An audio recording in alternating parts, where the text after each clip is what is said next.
It is Wednesday, April 5th, 2023. Thank you very much for joining us live on My Media Prime TV.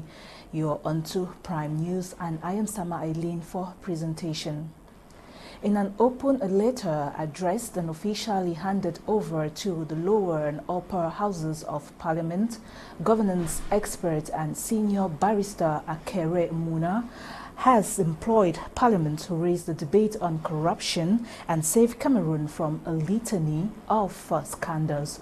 Bo Elvis read through that document and compiled this upcoming report. In this open letter to Parliament, the member of the governing board of the African Governance Institute, senior barrister Akere Muna, decries the corruption scourge that threatens Cameroon's future and demands immediate attention. Citing the litany of corruption scandals plaguing his beloved nation, the former vice president of Transparency International says embezzlement in AFCON projects, mismanagement of COVID-19 relief funds, and the brazen racketeering surrounding lines 94 and 65 of the national budget has caused an unprecedented hemorrhage of public funds. The former Sanctions Commissioner of the African Development Bank and former chairperson of the International Anti-Corruption Conference has urged the legislative arm to abandon half measures and take a bold and unwavering stance against corruption. He has called for the strict respect of the July 2018 law on the Code of Transparency and Good Governance in Public Finance Management. The law encourages the press, social partners, and civil society to participate in the dissemination of information as well as public debate on the management of public funds. Senior barrister Akere Muna has reminded the government about the need to implement the law on the declaration of assets and the need for Cameroon to submit itself for evaluation within the African peer review mechanism. Cameroonian MPs have been reminded to use their inherent powers to investigate the Glencore corruption scandal. Barrister Akere Muna cites Cameroonian-born Marie-Roger Biloa, who regrets that over the years crookedness has taken the place of uprightness and hope has given way to despair. Yet the international governance expert says there is always light if only we are brave enough to see it or be it. In a related development, the Italian ambassador to Cameroon has called on the people's representatives to remain committed to decentralization ideas. Sharing experience with using the Italian example, Ambassador Filippo Scamacca del Mogo said it is necessary for Cameroon and Italy to learn from each other on better ways to give more decision-making power to those in the grassroots. Bo Elvis once again. For the past years, the Cameroon government has been keen on accelerating decentralization in order to enable the population to take part in their own development. Some progress has been made in this light, although much remains to be done. With the creation of the Ministry of Decentralization and Local Development in January 2019, the People's Representative have been working with other experienced Western nations to perfect the Cameroonian model. Italy has an experience in the area of decentralization that has some similarity with Cameroon. First of all, we were also colonized as Cameroon at the beginning of the independence.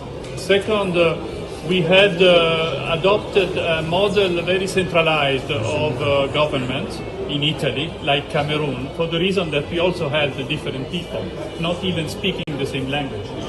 And third, when we started our decentralization with the new constitution in 1947, and it was a very long, difficult path, difficult because we had the habit of centralization.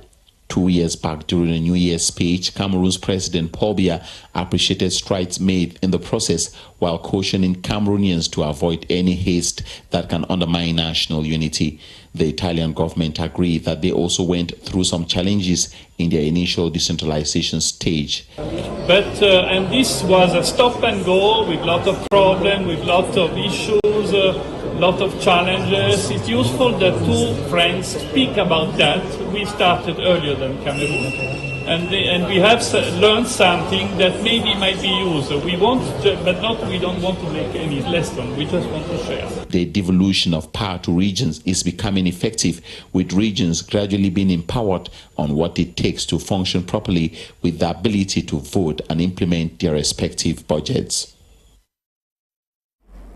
Cameroon's Minister of Territorial Administration has handed over 38 cars to some SDOs and DOs in the country to ease their movement. The handing over ceremony took place in Yaoundé on the 3rd of April 2023. Now Ewane has details. A total of 38 new cars have been handed over to some administrative authorities across the country, notably 5 senior divisional officers and over 33 divisional officers. The handing over ceremony took place on Monday, April 3, 2023 at the Yaoundé City Hall in the Center region and was presided at by Cameroon's Territorial Administration boss Paul Atanganji. During the handing over event, the MINAD boss stressed on the fact that these vehicles are intended to ease their movement and facilitate their respective administrative assignments. He as well did a test ride on one of the cars before handing over the car keys to one of the administrative officials. He equally had a talk session during which he cautioned recipients on the proper usage of these cars, while noting that the cars are from the head of state who understands their needs. This vehicle, which is a working tool,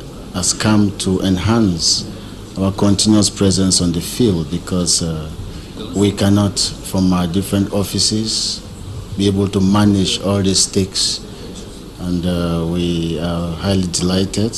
We want to take advantage of this situation to express esteemed gratitude to His Excellency the President of the Republic, who has authorized the Minister of Territorial Administration to put these vehicles at our disposal. Gratitude to the Head of State for the fresh impetus he's given to the subdivision by granting a vehicle to the division officer that I am. This mobility means is going to help us to better enforce the laws of the Republic and strive as much as we can to restore the lasting peace which the subdivision had lost for some time. It should be noted that this is the second time in 2 years that vehicles are given to administrative authorities, and this brings to total 76 vehicles donated to these officials in 2 years. You're welcome back. Now, Cameroon's Minister of Public Works, Emmanuel Jumensi, has inspected rehabilitation works over the bridge at Mayo Limani in the Mayo Sava division. This was during his continuation of his work visit to the far north region of Cameroon. Details upcoming. After a visit to the rehabilitation site of the bridge over the Mayo Limani, Public Works boss Emmanuel Jumensi noted with satisfaction that the work has not only been carried out at 100%, but most importantly, completed before the agreed deadline. The 120 meters long bridge, whose upper part is located on 13 soles and 11 pillars to reinforce its stability, was financed by a public investment budget of 1,400,000,000 francs CFA. While congratulating the project contractors and entire team for a work well executed, Minister Jumensi announced that the government will receive and inaugurate the bridge in few days to come. Nonetheless, the state official and his entourage also inspected another project in the far north, which is the Pala Bridge on Mayo Kalayo, where construction work is not progressing. Marceline Ngwemke is head of the control mission. The work is not moving forward because we have concerns that were not looked into from the beginning by the powers that be. But if these concerns are looked into in the next few days, we will be able to finalize the construction work. We should understand that it is due to the presence of a rock we met at around 14 meters digging into the ground. This massive rock stopped us from getting to around 24 meters where we are to stop. So we have to go beyond this massive rock to be able to move on.